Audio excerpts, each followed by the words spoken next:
Hi, today I'm calling this More Core, and I'm going to show you a couple of my favorite core exercises. Again, core is inclusive of the hips and the glutes, the abs, and the back as well. Probably the most popular exercise is sit-ups, which is really, I would say, of low value and not that important. If you remember my philosophy of training movements, not muscles, sit-ups, it's more important to think about the movement you're doing than the muscles you're working, so the movement would be trunk flexion. And that's not really how the abs work in sport and life. It's really more about anti-rotation and stabilization. So I'm going to show you a couple good exercises. The first one, you're lying down and you have a kettlebell that you're holding up in the air, and you try and maintain that right in front. And then what I'm going to do is lower my legs down and bring them to the other side. Okay, so it looks just like that. All right, so that is one. Another one that I really like, and you can do this with a TheraBand or with cable, and it's an anti-rotation hold. So you put as much tension on the band as you can handle, and you're going to hold it directly out in front of you.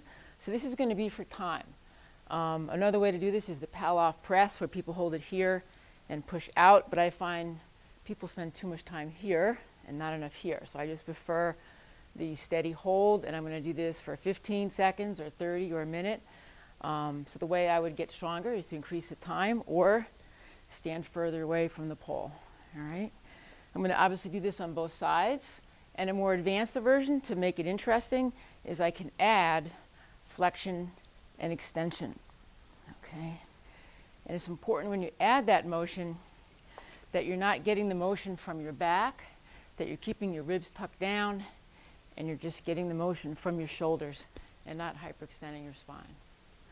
I'm also going to show you just a couple medicine ball exercises. Again, we like to work in the 3 planes.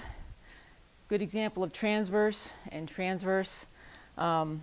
Here's a frontal plane exercise where you hold, called med ball overhead side bends.